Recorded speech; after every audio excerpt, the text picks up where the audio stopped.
Welcome to video 2 in the expanded series of time, and here we'll look into a different form of the duality of matter, and that is to take the idea of two universes that were introduced in the first series and look into it in a more rigorous fashion. Influences on my ideas. So for many years there were two main influences on my concepts of electrodynamics and time. And the first was Tesla. Now, Tesla is the one that will probably be most familiar to you. Tesla designed our electrical system as we know it and understood Maxwell's equations very well. After Tesla was finished with designing the electrical system at the end of the 19th century, he focused his attention on some experiments, and he said that these new experiments revealed a new form of electricity to him, and he said that this was a non-Hertzian form of electricity. He called this new form of electricity magnetodielectric waves. And this form of electricity behaved differently than the electricity defined by Maxwell's equations. And so Tesla opened my mind to new possibilities in electrodynamics and in physics. The second influence was a book written by Bearden called Energy from the Vacuum. And in here, Tom Bearden writes a lot about the standard electrodynamics, but focuses on times in ways I had never seen before, and he triggered my own insight into electricity and magnetism. Tom spoke of mass and mass-time and the inverse relationship between energy in space and energy in time, and in his discussions he reiterated repeatedly that the energy density of time is c squared to that in space. He said atomic energy is energy from time. And because he focused a lot on the equations of Maxwell and its shortcomings, he opened my mind to different perspectives, and he also linked back to Tesla. So he had great admiration for Tesla and tried to put in equation form what Tesla was doing, but never quite achieved it. So the third major influence is Dewey Larson. I came across a used book called Nothing But Motion by Dewey Larson in a second-hand bookshop. In the book, Larson details his theory on an alternative universe of matter that is coupled to ours. He called his theory the reciprocal system theory. And I was immediately taken by his version of an alternative coupled universe, that of multidimensional time, since so many aspects fit how I imagined the dimensions of the universe would be linked to our existing universe. He took the idea of motion, the link of space to time, and extrapolated to a whole new view of matter. He did a tremendous amount of work linking our universe and this alternative universe to how matter behaves. For those interested, you don't need his book since his information is available at www.reciprocalsystem.org. But there was a part that I struggled with. And I say that this was my personal experience, not necessarily a universal experience. I have no idea. And these were the postulates that his theory was based on and how it was presented. I reviewed his material many times because for me there were significant insights, but also significant challenges. Based on that, I chose to approach Larson's very clever concept of two reciprocal universes in a very different way, based on the ideas I developed from previous decades of research into these topics and the influences, as I mentioned before, of Tom Bearden and Nikola Tesla. So this is my personal approach that I'll detail in the rest of these slides. I'll make a note here. I have no association with the organization that presents the material on the internet, and I have had no communication. So these are all my own personal approaches. I've taken ideas from my own background and from Dewey Larson's ideas and mixed them, and I will let you know when these are Dewey Larson's ideas and where I've diverged from his ideas and gone off on my own. So our universe, it can be captured with 4 variables. These 4 variables are in space, length, width, and height in units of meters, kilometers, feet, miles, etc. And in time, units of change in seconds, minutes, hours, years, etc. So the 3 variables of space define vector space, a local property associated with position. The one variable of time defines scalar time, a non-local property associated with momentum or the wave nature of matter. Time is distributed throughout all of space since time is everywhere in vector space. I'll call our universe 4 space since it takes 4 variables to define our space-time. This is based on Bearden calling 3 variables of space 3 space, and I just added the 1 variable of time to make it 4 space. We can see matter in 3 variables of space, and it changes due to the 1 variable of time. Now here's how I think of this alternative universe that Dewey Larson has proposed. In this alternative universe, there are 3 variables of time, which I'll call vector time, and it's a local property associated with a position in time. And there's 1 variable of space that defines scalar space, a non-local property associated with the momentum or the wave nature of space. Space is everywhere in vector time, just like time is everywhere in vector space. I will call this coupled universe 4 times since it takes 4 variables to define that space-time, and 3 of them are time. It is possible that you can see matter in 3 variables of time and that this matter changes due to the 1 variable of space. Now this is a lot to take in right now. Don't worry if you don't fully understand it. Just realize that there's going to be 2 universes. Our universe is going to be called 4 space, 4 variables to define vector space and scalar time.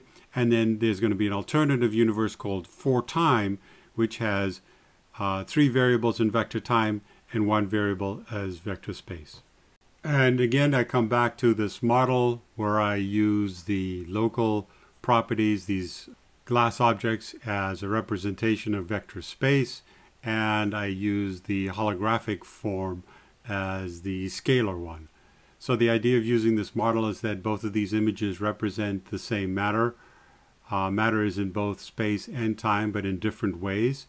And so space is defined very locally, and time is everywhere in space and affects all matter in space, so it has this distributed property. So I just wanted to reiterate that just as a constant reminder of a way to visualize these unique properties of matter.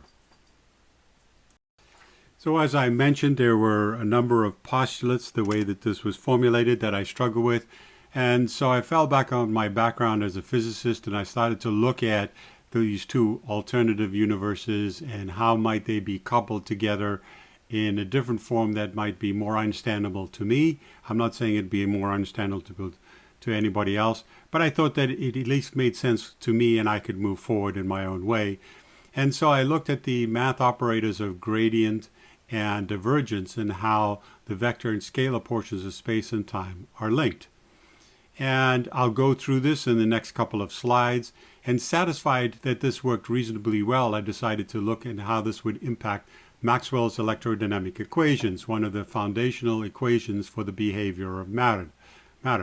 Both Tesla and Bearden stressed how Maxwell's equations were not as complete as physics believed them to be. Tesla never left any equations, but Bearden wrote a book about what he had learned. So based on Larson's coupled universe idea, I used these 2 math operators of gradient and divergence, and then I went additionally into Maxwell's equations to see what would happen if we expanded Maxwell's equations to include this alternative universe of vector time and scalar space. So this slide I put in for those that don't have a technical degree. Those that do have a technical degree will recognize the difference between vectors and scalars. But this, I just want, for completion, I want to put it in here so that people get an idea of how I'm thinking about these, and also for the non-technical people, just to get an idea that there is a mathematical approach that converts vectors to scalars and scalars to vectors. You don't have to understand it fully, but just know that this is possible. So on the left-hand side, we have vectors, so vectors in space. Again, we mentioned that a vector has height, width, and length as 3 components, and we see position on the very left-hand side defined by x1, y1, and z1. And then moments later, there's a new position defined by x2, y2, and z2. And on the other side, you have 2 scalars There's one magnitude 1 and the second magnitude 2. Two different magnitudes, two different times, two different locations, but they don't have three components to define them. So the way that we convert is between these two. When we want to go from vector to scalar, we use an operation called divergence, and it's a math operator, and it takes the vector and strips out all of the directional components and gives you one value representing that phenomena at each location. So in other words, the divergence of position 1 would give you magnitude 1, and the divergence of position 2 with those three components would give you magnitude 2. Now, in the opposite way, if you just had magnitude 1 at a particular location, there's a math operator called gradient that takes the scalar and finds all the dependencies between neighboring points based on direction and creates a vector with these directional components for each location. So if you take the gradient of magnitude 1, you land up with a vector at position 1. And here I have it as height, width, and length, but it doesn't necessarily have to be that, but that's the more common form. And the magnitude 2 would give you height, width, and length at position 2. So for instance, magnitude 1 might be temperature, and when you look at the neighboring points, you see that the temperature in the height decreases faster than it does in the width direction and much slower than it does in the length direction. So now you have a vector that has directional components that shows you how the temperature changes in each one of those directions. So an example of going scalar to vector. So let's look at electromagnetic potential. So in the center is an electric charge, so let's say an electron. The charge has a potential field measured in volts that has a value for each location surrounding the electrical charge. Now, if the matter is very uniformly distributed around this electric charge, you would have the ring of V1, V2, and V3 be perfectly circular, and so you just have three rings. But because matter changes and the type of matter and the density of matter around a particular charge changes the potential, typically what you would see is potential that has at one radius, V1, would look, like the ring I've put together, and it's another one for V2 and another one for the radius at V3. So they have some shape to them. And the gradient of an electric potential gives you a vector electric field. So what you do is you take this potential and you find the dependencies based on each one of the directions. And as you notice, if you had to go up the page, you would get one value. If you have to go left, you'd get another value. And of course, if you came out of the page, you'd get something slightly different. Now here you wouldn't get radically different because they're not totally different. But in some cases, the distribution of matter might be so different that it has significant changes. And so if we go to the right-hand side, you can see that if we look at the electric field, let's say at a point on the V3 circle, the potential in volts, you can see that you would measure them in three directions, each one the electric field in Z, in Y, and in X. And when you combine the two, the red arrow would represent the combination of all three. Now let's look at position that's much closer to the charge.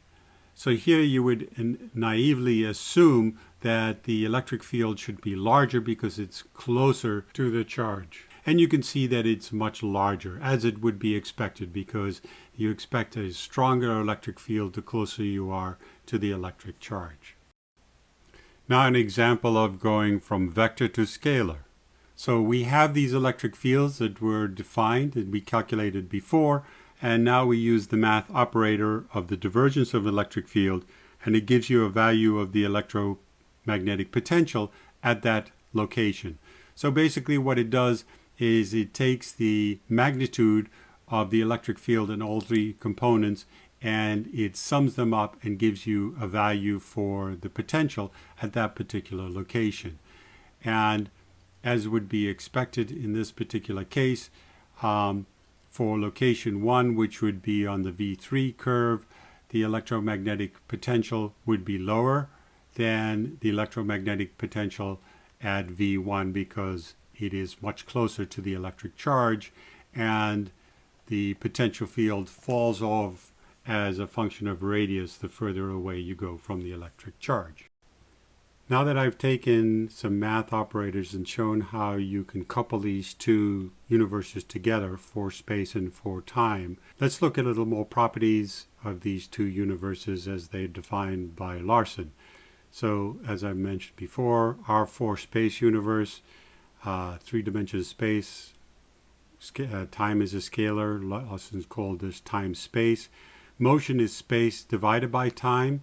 There cannot be motion without time, since motion cannot be space divided by space. This coupled universe, time has 3 dimensions, space is scalar. Larson called this space-time, which is, as I mentioned before, a bit confusing since we often refer to our universe as space-time. Motion here is time divided by space, because time is the vector.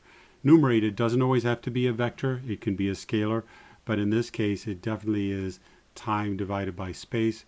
There cannot be motion without space, since motion in this alternative universe cannot be time divided by time. So motion in our familiar universe is equal to 1 divided by motion of this alternative universe. This concept of two universes being reciprocal is the foundation of Larson's theory.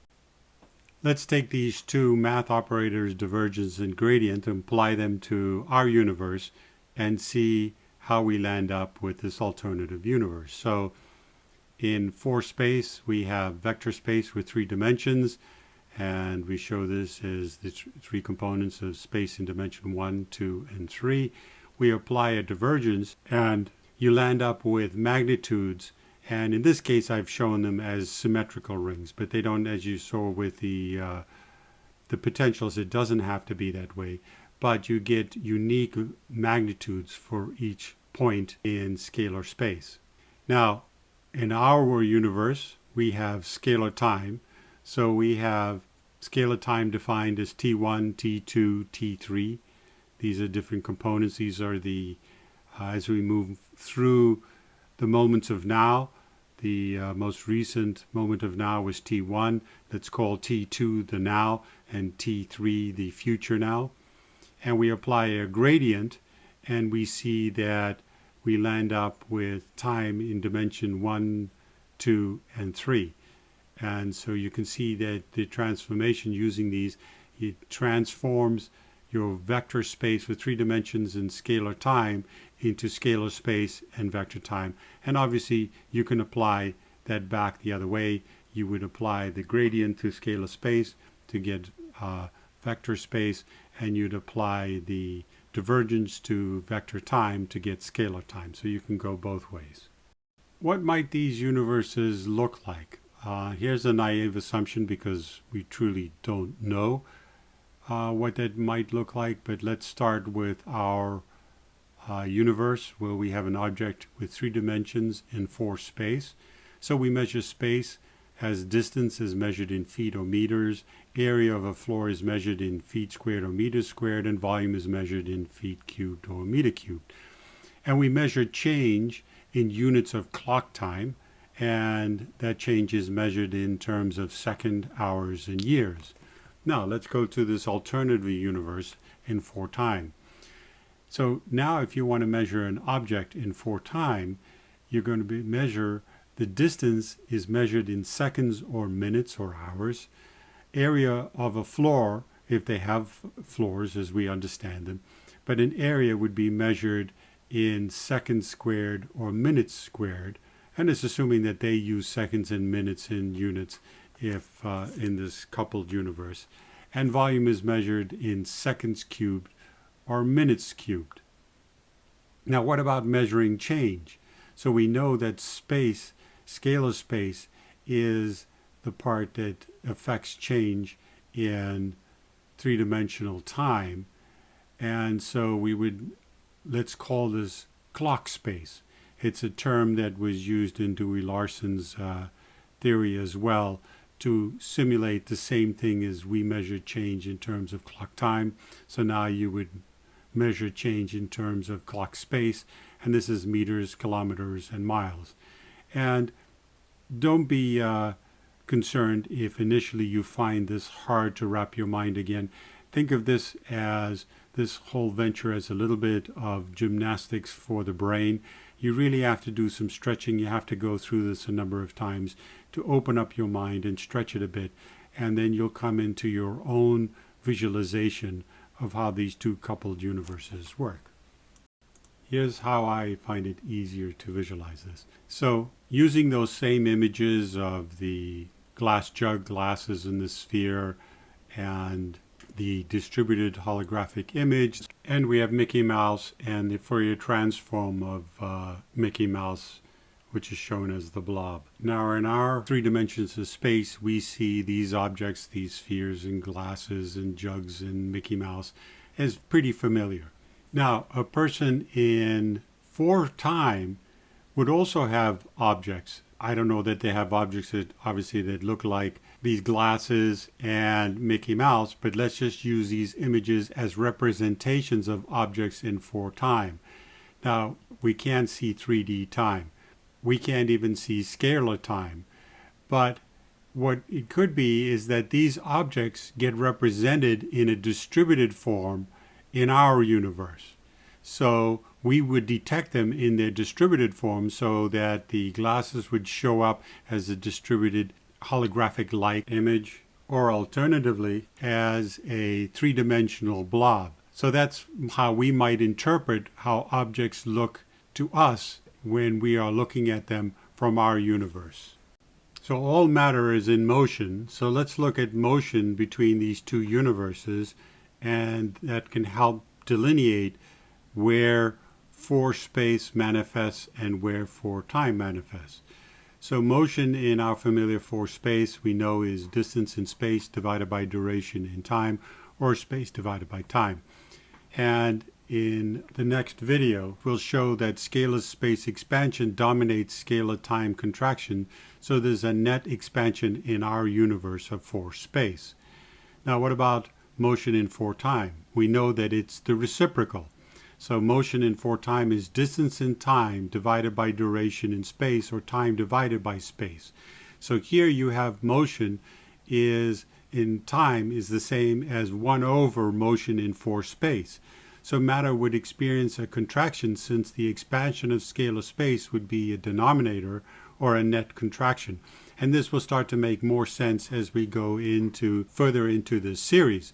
But basically the delineation is, let's look at where matter is basically in expanded form and where matter is very contracted. And we see that roundabout the radius of the atomic nucleus, because at that point matter seems to compress together, and we say it's the strong force that holds all of these positively charged protons together. And outside of that we have the regular matter, which is, well, I say regular matter, but basically the matter that we're familiar with, which is typically valence electrons. Most of the biology and most of the chemistry that we are familiar with happens with valence electrons. The atomic binding, the molecular binding, the sharing, the ionic bonds, all of these happen with valence electrons. And so I'm going to propose here very naively to say that the matter portion, everything outside of roughly the radius of the nucleus of our matter exists in 4 space, and everything in the radius inside of this atomic nucleus diameter is motion or matter in 4 time. And Bearden always, like I say, repeated a number of times that atomic energy, nuclear energy, is basically energy from the time dimensions. And one of the other things that's kind of interesting too, is we talked about in the quantum spin video in the previous Matrix of Time series, we said that fermions are the blocks of matter, and they basically have a spin of a half, and fermions need 720 degree spin to get back to their initial state. And so Bearden was the first one that I had read about that made this proposal. Well, what if these fermions, the building blocks of matter, are rotating 360 degrees in 4 space and 360 degrees. Now, he just said in time. He never proposed Dewey Larson's ideas. He never talked about multi-dimensions of time. He just talked about one dimension of time, as he put it, and 360 degrees in time. But I'm combining Tessa Bearden and Larson's ideas and saying that it now could be 360 in 4 space and 360 in 4 time. And this would couple the two matters together. So you would have, in 4 space, you would have the influence of 4 time in the atomic nucleus and atomic interactions and nuclei interactions, and you would have 4 space interactions, everything outside of that radius. And then, of course, in 4 time, it would be the inverse. The effects of our universe would be that it would manifest in the nuclei in that universe, and everything outside of that would be how their matter is formed and how the objects in 3-dimensional time are formed. So in this slide, I want to quickly revisit entanglement and see how we could visualize entanglement with these two universes. So we're pretty familiar about the entanglement from our universe point of view, is that you've got 2 twin photons moving in opposite directions at the speed of light, and they could be up to 93 billion light years apart, and they would still interact, and that has caused some consternation of how something can interact over that much distance. But if we recognize that there's parts of our matter that are moving in our universe, and there are parts of our matter that are moving in this alternative 4-time universe, then what do these 2 twin photons look in the 4-time universe? Well, basically, the 2 of them would always be coupled because they would be joined together, because at T1, T2, and T3, they would be always together in time, because in time they're moving together, in space they're moving apart. So that if there's an entanglement, the fact that at a distance of billions of light years, one instantaneously reacts to the other, if you now assume that the interaction is happening at the same time in 4 time, it's pretty easy to understand because it's instantaneous. It's as if their localized property right here is happening. They're touching in 3-dimensional time, and that immediately manifests into a reaction in 4 space. We'll come back to this again and again, so don't be concerned if it doesn't immediately make sense to you. We're going to be revisiting a lot of these ideas that I presented in the previous slides. What I'm trying to do is just give you a brief introduction of where we're taking this and how we're going to do that. And the last thing that we're going to introduce is the concept of electrodynamics, and then we'll finish the series, and then each video after this will take each one of these topics and expand it in much more detail. As a quick aside, I wanted to explain why I chose the logo I did with the yin and yang symbol. And the white part I feel represents vector space. The blackish dot in the white space is scalar time. And then on the opposite side, the black part is vector time, and the whitish dot in black time is scalar space. And the rotations of vector space and scalar time with vector time and scalar space signifies how motion binds these 2 universes together. The neural network signifies how one universe impacts the other. Takeaway messages. Our universe of 4 space can be mathematically coupled to the universe of 4 time with the gradient and divergence operators. The gradient operator transforms our scalar time to vector time, and the alternative universe's scalar space to our vector space. The divergence operator transforms our vector space into the alternative universe's scalar space, and their vector time into our scalar time. This allows transformation of the 4 key variables of space and time to be transformed between both universes. Matter has parts in both universes. The hypothesis is that our universe has the atomic nuclei based on 4-time physics, and all the space outside the nuclei is based on our familiar 4-space physics. If matter is expanding in 4 space, it will contract in 4 time. With 4 time, the instantaneous interaction of twin photons can be justified when they are billions of light years apart as seen in the phenomena of entanglement. In the next video, the coupling of scalar space and scalar time will be discussed. If you want to hear more of the Matrix of Time videos, this expanded one that you're listening to, please subscribe below to be notified of new presentations. You can also go to my website, www.multidimensionaltime.com, and there you'll see that there's a book available. There's also some technical white papers, and all the links to my videos that are available on my YouTube channel can be found on my website. Okay, thank you very much.